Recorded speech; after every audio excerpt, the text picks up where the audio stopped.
First contact gone wrong. The sky turned purple on a Tuesday morning, not the gentle lavender of sunrise, but a deep, unnatural violet that made birds stop singing and dogs howl in confusion. Across every major city on Earth, crystalline ships descended like falling cathedrals, their surfaces catching and bending light in ways that hurt to look at directly.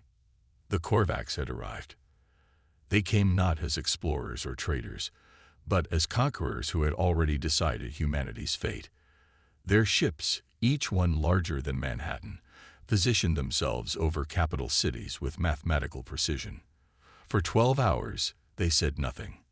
They simply watched, their vessels humming with an energy that made teeth ache and electronics flicker.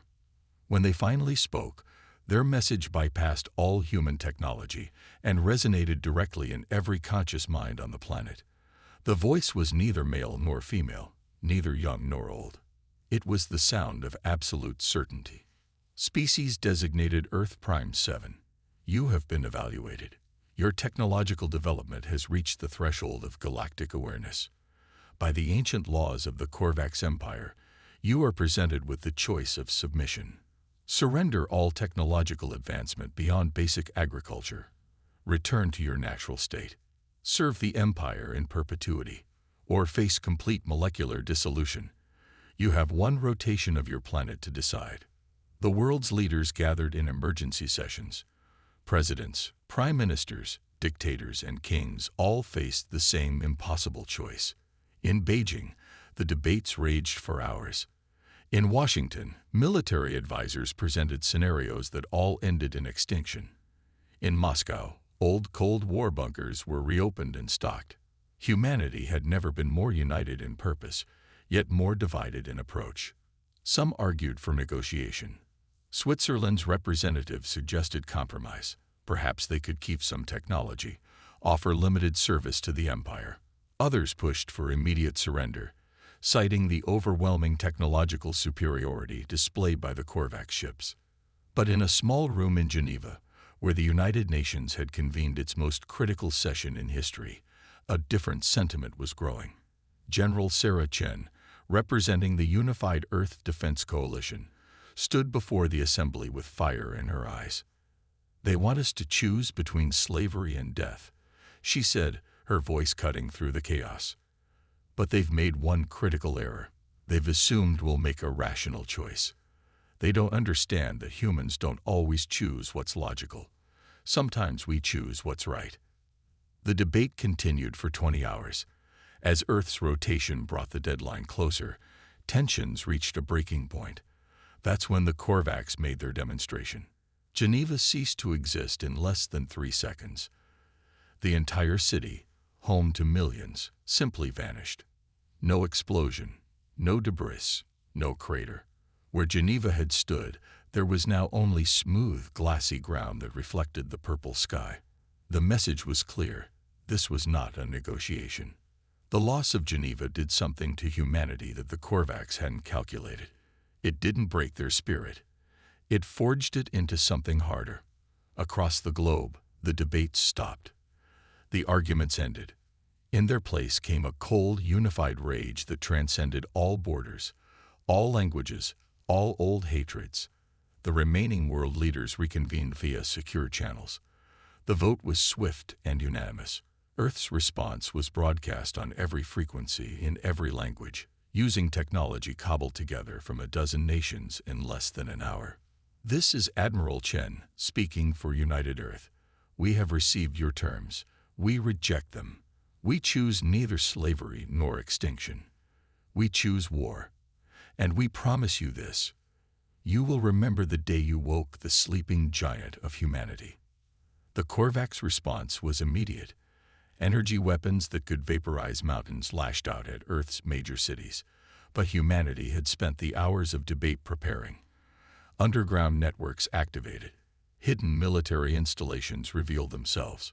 Weapons that had been kept secret even from allied nations suddenly appeared on the battlefield. The first surprise came from the depths of the Pacific. Project Titan, a classified American program, launched 12 submarine-based kinetic missiles that had been designed to deflect asteroids. They struck the Korvax ship over Tokyo with the force of small nuclear weapons. The crystalline hull cracked, purple energy bleeding into the atmosphere like aurora. The ship didn't fall, but it wavered. For the first time in their recorded history, a Korvax vessel had been damaged by a primitive species. From the Sahara, the European-African Alliance unveiled their contribution.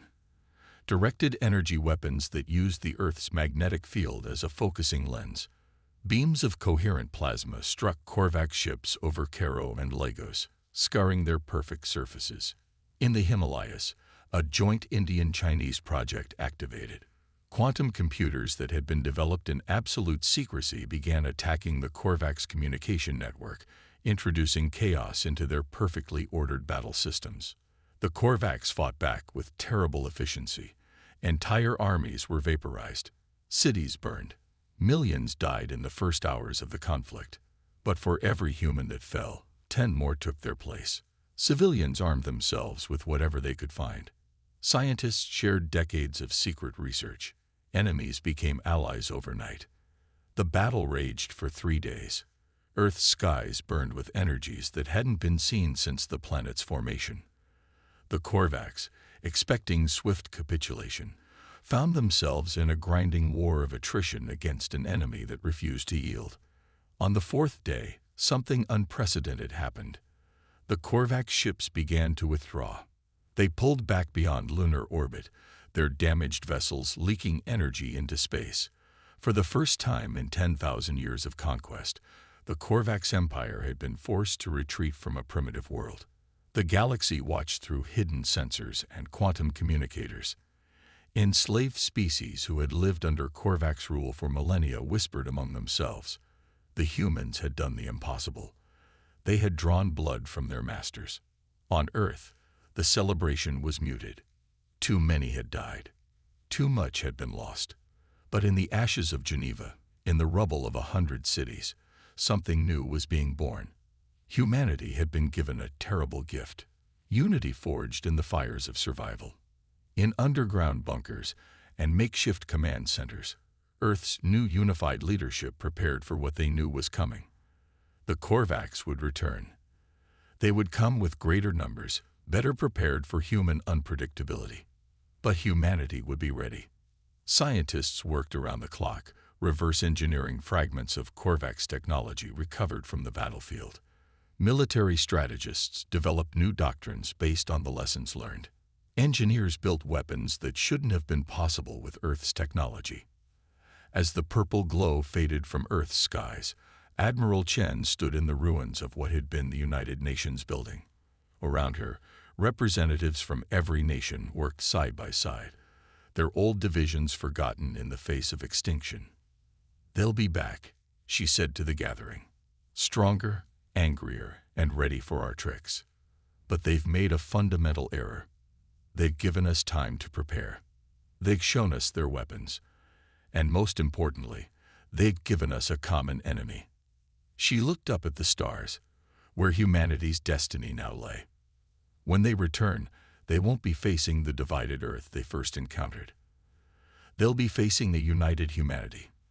And this time, we won't just be fighting for survival. We'll be fighting for our freedom. The first battle was over. The war for humanity's future had just begun. The war that changed the galaxy.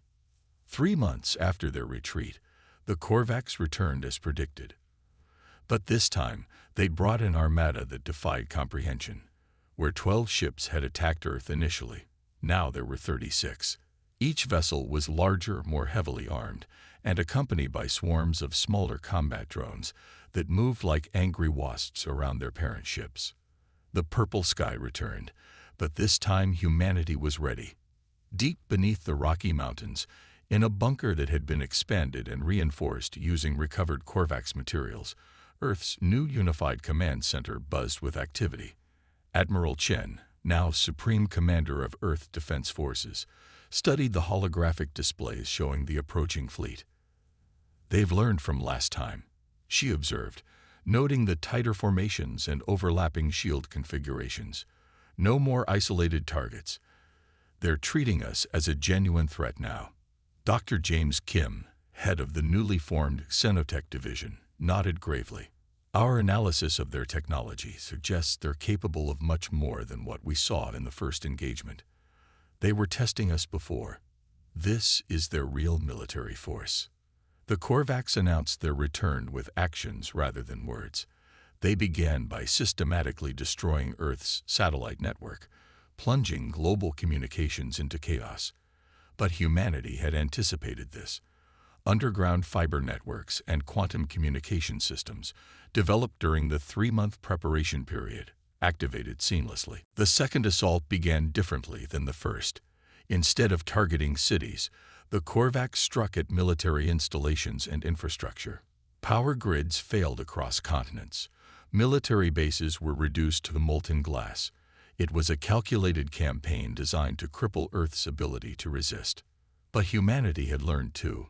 Civilian populations had been evacuated to underground shelters. Military assets had been dispersed and hidden. Power generation had been decentralized using a combination of human and reverse-engineered alien technology. The real surprise came from humanity's newest weapons. During the 3-month interlude, Earth's scientists had made breakthrough after breakthrough. Dr. Maria Santos in Sao Paulo had cracked the mathematics behind Korvax shield technology. Professor Lai Wei in Shanghai had developed a method to detect and track their cloaked vessels. A team in Mumbai had created weapons that could phase through Korvax armor. The first major engagement of the new war took place over the Pacific Ocean. 12 Korvax destroyers descended to eliminate what they believed was Earth's primary naval force.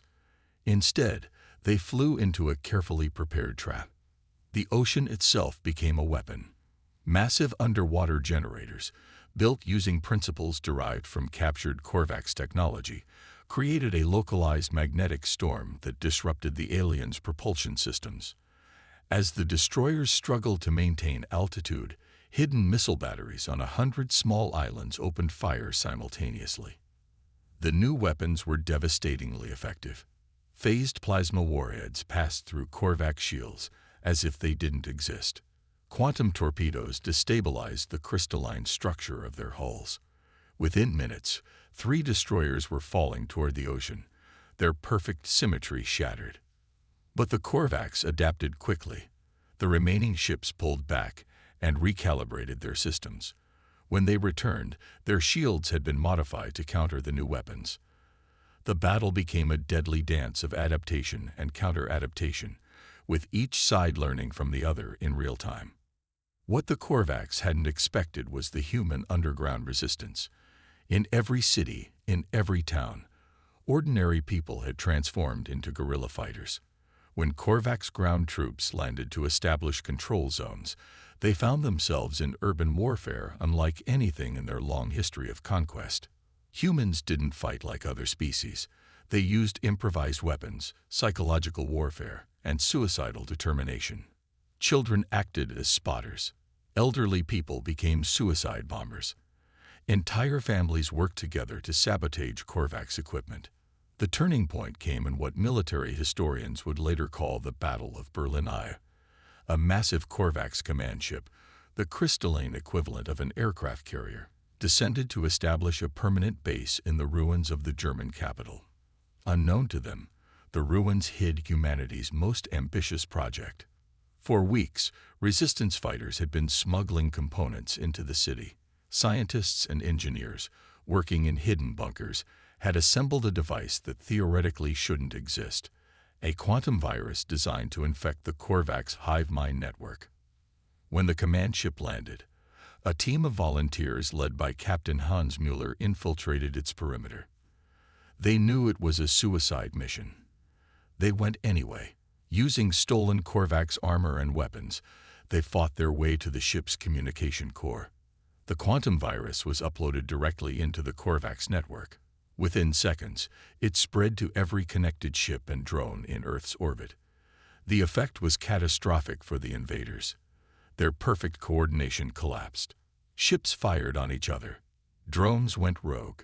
The hive mind that had been their greatest strength became their greatest vulnerability. As chaos erupted in the Korvax fleet, Earth launched its counter-offensive. Every hidden weapon, Every secret project, every last reserve was committed to the battle. Nuclear weapons, deemed obsolete against Korvax shields, were repurposed as electromagnetic pulse devices. Kinetic bombardment satellites, disguised as debris, revealed themselves and opened fire. The battle raged across Earth's orbit and atmosphere. Ships fell like burning stars.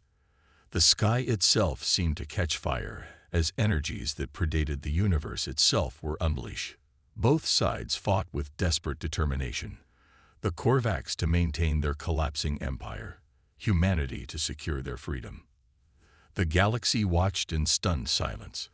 Through quantum communicators and hidden sensors, 1,000 enslaved species witnessed the impossible.